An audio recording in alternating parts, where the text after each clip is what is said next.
The Bible Story, Part 1, Story 7. The Animals Appear. For a few short hours, the birds had the world all to themselves. They flew happily through the air, perched on the branches of the tree, and walked, or rattled, through the flower-strewn meadows. No doubt they thought, if birds can think, what a lovely place God had made for them. But God did not make all this marvelous wonderland just for them. Early in the morning of the 6th day, a loud roar came from some forest glade. Birds in nearby trees soared into the air, chirping and twittering. Then, curious to see what it was all about, they flew back.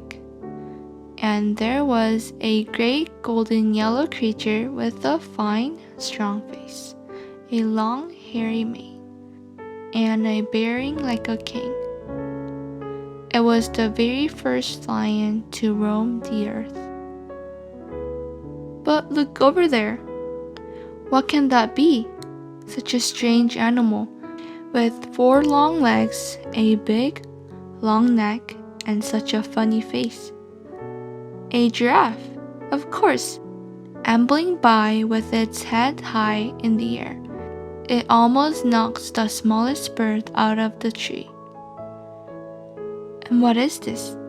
A huge creature with legs like tree trunks, big flapping ears, little tiny eyes, and on the end of its nose, a sort of long tube which is tossed this way and that way, sometimes even putting it into its curious little mouth.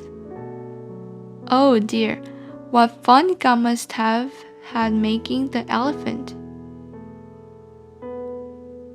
Here comes a couple of horses, perhaps black or brown, such graceful creatures they are, as they canter by with their heads tossing and their feet going clappity-clop, clappity-clop, in perfect rhythm.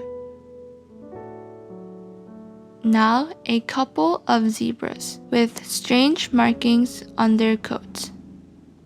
2 leopards with spots all over them. A crocodile waddling on its little short legs. A hippopotamus lumbering by with its huge mouth open. A camel with its hump. A deer with its antlers. A bear with its long, shaggy coat. What a procession!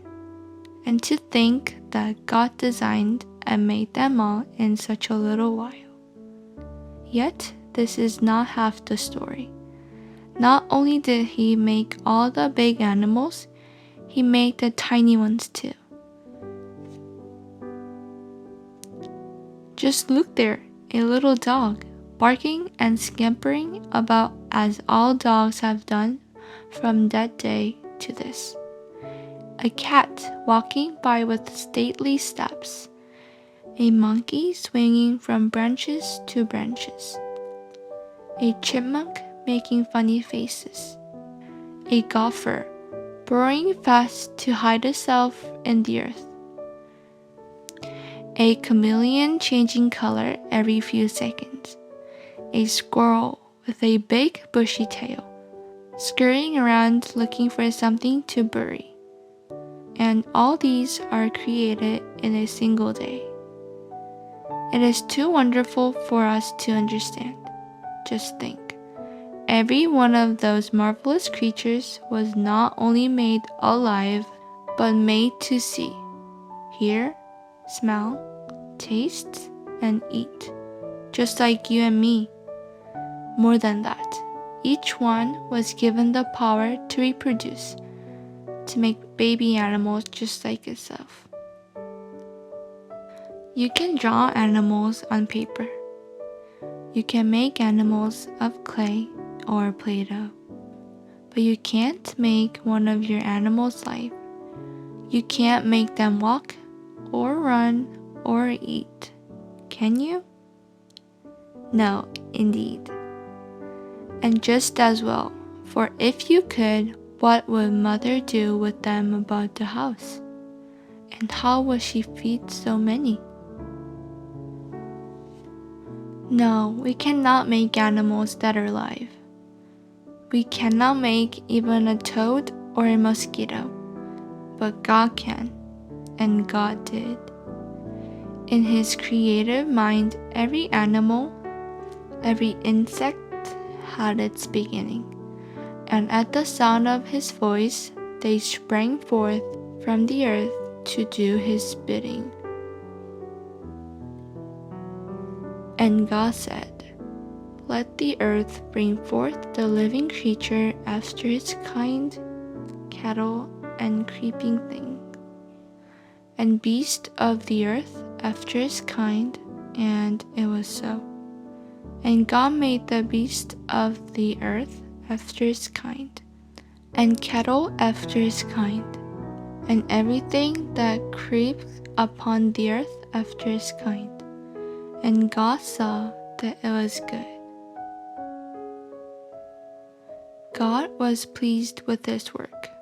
It was good, and He was happy.